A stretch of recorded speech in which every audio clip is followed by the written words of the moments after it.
Entrega teu caminho ao Senhor, confia nele, o mais ele fará. Com essas palavras nós começamos mais um dia, clamando a Deus pela bênção dele sobre a nossa vida. Tendo a certeza que temos Deus ao nosso lado, a nossa vida se torna muito mais feliz. Se não tivermos a certeza que Ele está na nossa companhia, a nossa vida se torna infrutífera. E é por isso que a cada manhã, logo nas primeiras horas, nós nos voltamos para o nosso Criador com palavras de gratidão, com palavras de reconhecimento, suplicando a sua bênção sobre a nossa vida. Clamamos a Ele que as suas mãos estando estendidas sobre nós, o seu santo e bom Espírito seja derramado sobre nós e sobre a nossa família. Quero deixar com você nesse momento uma parte da palavra de Deus do livro de Salmo, capítulo 109, o verso 30, onde a Bíblia diz o seguinte: muitas graças darei ao Senhor com os meus lábios, louvá-lo-ei no meio da multidão. Salmo 109, o verso 30. Nós daremos graças ao Senhor com os nossos lábios em todo e qualquer lugar. Queremos que a nossa vida possa ser um testemunho vivo e as pessoas que estão ao nosso redor se sintam desejosas de servir ao Senhor pelo nosso testemunho. Louvá-lo-emos em toda e qualquer circunstâncias. Pedimos a Deus que nos abençoe, nos cubra com o seu manto de justiça e nos conceda a graça de quando Ele voltar aqui a essa terra, nós possamos nos encontrar com Ele e viver com Ele por toda a eternidade. A cada manhã, nesse canal, nós estudamos um capítulo da Palavra do Senhor. E quero nessa manhã pedir a Deus que nos tome nos seus braços, abrindo o nosso entendimento para que nós possamos compreender a Palavra do Senhor. Começamos estudando a Bíblia do primeiro livro de Gênesis e hoje nós nos encontramos no 12º capítulo, no livro de 1 Reis. E nesse momento convido você a ter nas mãos a Palavra de Deus no versículo 1. Foi Roboão a Siquém, porque todo Israel se reuniu lá para o fazer rei. Nós sabemos que Roboão é filho de Salomão. Salomão já tinha fechado seus olhos para essa vida e automaticamente a nação de Israel se preocupou em entronizar seu filho Roboão como sendo o sucessor de Salomão. Mas queria nessa manhã chamar a você para que nós pudéssemos parar para fazermos uma reflexão. Quão fantástico seria se nós pudéssemos a cada dia estudar a palavra de Deus e deixar de fato que ela nos conduzisse e afetasse a nossa vida em todas as áreas da nossa vida. Seria fantástico, seria maravilhoso, nós a cada dia seríamos abençoados por Deus, a nossa vida seria uma vida muito mais feliz. E quando falo sobre isso, me reporto também à nação de Israel. Quão fantástico seria se a nação de Israel seguisse as orientações que Deus tinha deixado para o seu povo. Quão maravilhoso seria se eles não tivessem pedido um rei humano, mas tivesse permanecido como sendo Deus soberano, conduzindo as suas vidas e a nação de Israel, eles teriam sido muito mais felizes, como de fato Deus queria que fosse assim.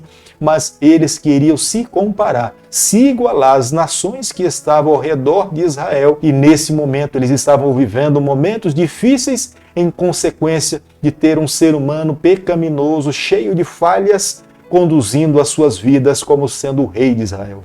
Neste capítulo nós nos deparamos com a divisão do povo de Deus, com a nação de Israel, em duas partes. E após essa divisão, a nação de Israel jamais se tornou a mesma, sofreu as consequências dessa divisão.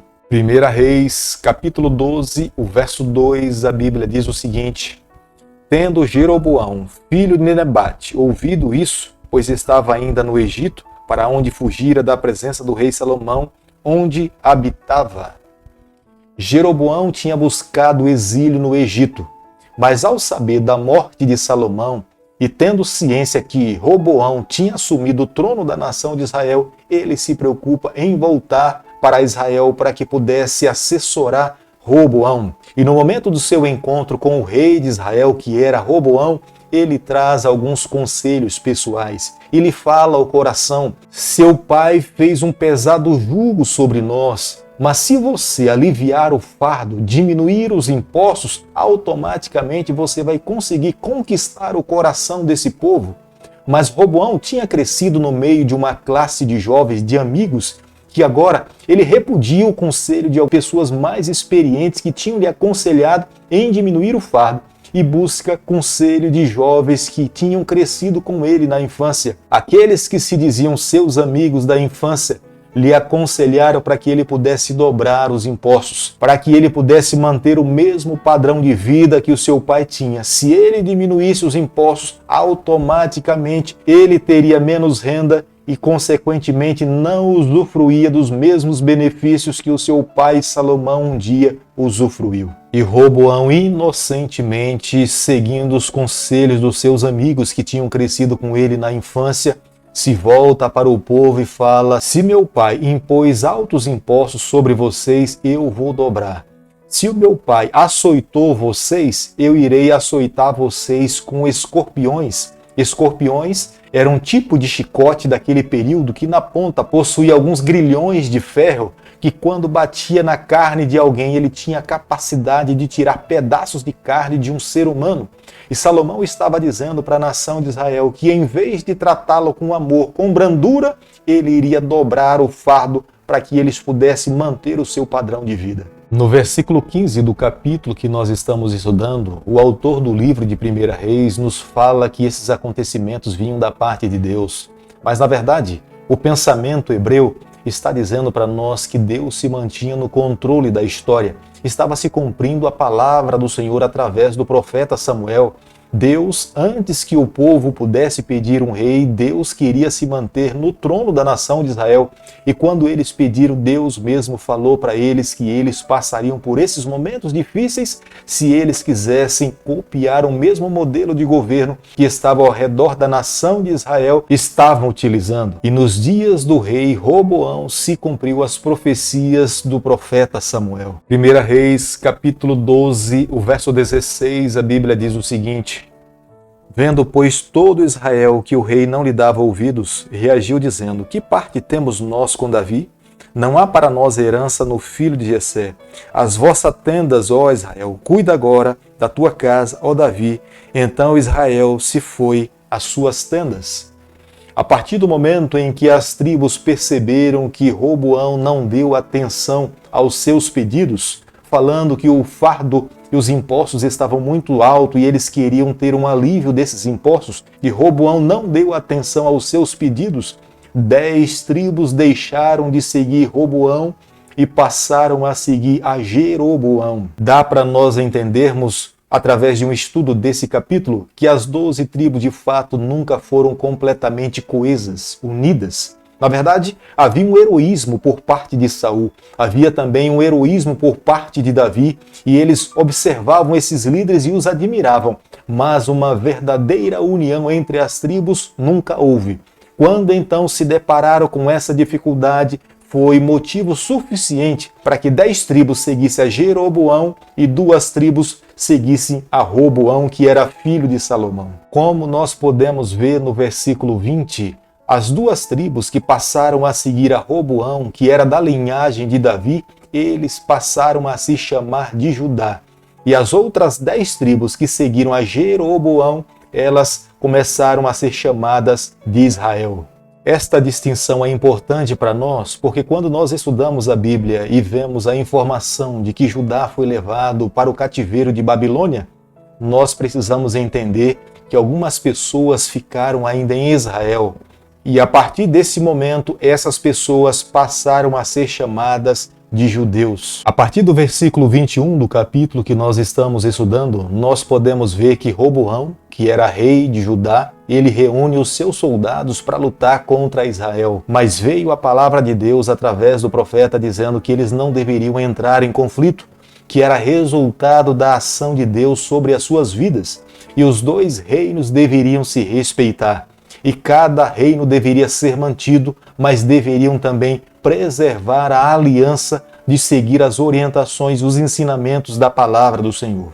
Todos os homens judeus deveriam ir ao templo 3 vezes por ano, demonstrando a sua fé ao Senhor, levar as suas ofertas, expressar a sua adoração ao Criador. Mas Jeroboão, que era rei de Israel, achando que ir a Jerusalém era muito longe, ele estabelece no seu reino os seus próprios métodos de adoração a Deus, Dessa forma, Jeroboão estava desobedecendo diretamente à voz do Senhor e oferecendo ao povo o seu próprio estilo de adoração. O medo de Jeroboão em permitir que o seu povo fosse a Jerusalém adorar a Deus no templo, ao irem ao templo, elas poderiam desenvolver uma afeição por Jerusalém, pelo templo e pelas pessoas que estavam ali e não mais quererem voltar para lhe servir no reino em Israel. Isto estava completamente contrário à vontade do Senhor, mas ele estava disposto a seguir a sua própria vontade em vez de seguir a vontade de Deus.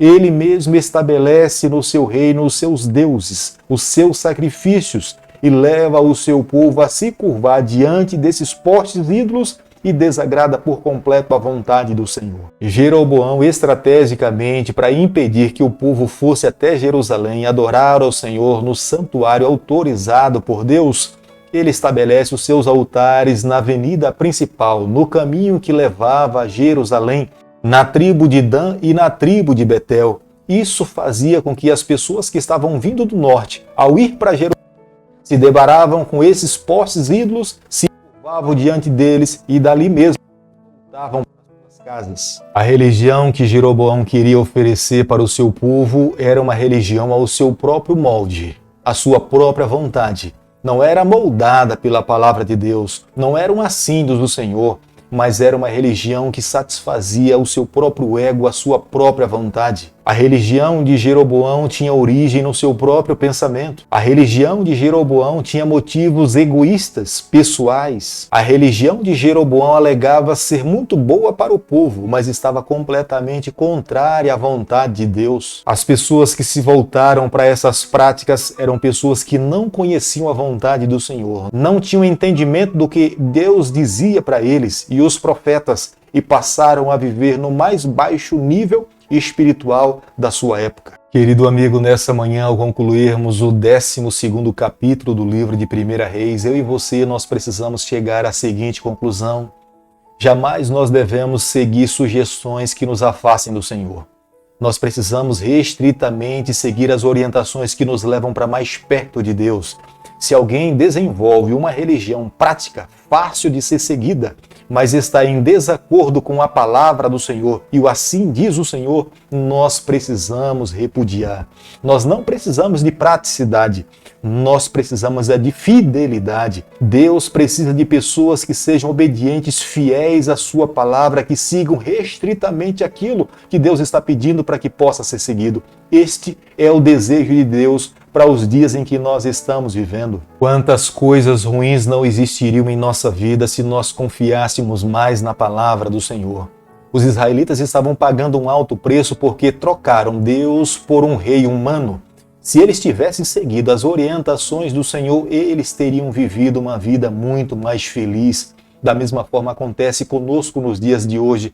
Se nós fôssemos mais fiéis em seguir o que Deus pede para nós, nós seríamos muito mais felizes, muito mais abençoados e a nossa vida seria muito mais próspera. Há muitas pessoas que têm escolhido a sua própria vontade de adoração. Adorar a Deus não pode ser dessa forma. Adorar a Deus é um assídio do Senhor. Quem determina a maneira pela qual ele deve ser adorado é Ele mesmo. O que eu e você, na condição de adoradores, o que temos que fazer é obedecer ao Senhor. Se nós obedecermos o que Deus pede, automaticamente a nossa vida será abençoada. Se nós seguirmos os nossos próprios conceitos de adoração, nós iremos pagar as consequências das nossas escolhas. Por isso que nessa manhã eu convido você a nos colocarmos nas mãos de Deus, a abrirmos o nosso coração para a sua palavra, permitirmos que a santa influência do céu guie a nossa vida, para que a cada dia eu e você, nós possamos viver uma vida mais feliz. Querido Pai, nas tuas mãos nessa manhã nós nos colocamos, confessamos as nossas falhas, abrimos o nosso coração, clamamos pelo derramamento do Teu Espírito sobre a nossa vida. É o nosso pedido e a nossa oração, e nós fazemos em nome de Jesus. Que o Senhor te abençoe e te guarde, que Ele faça resplandecer o seu rosto sobre você, que Ele tenha misericórdia de você, que sobre você nessa manhã Ele levante o seu rosto e conceda a sua paz em nome de Jesus. Amém.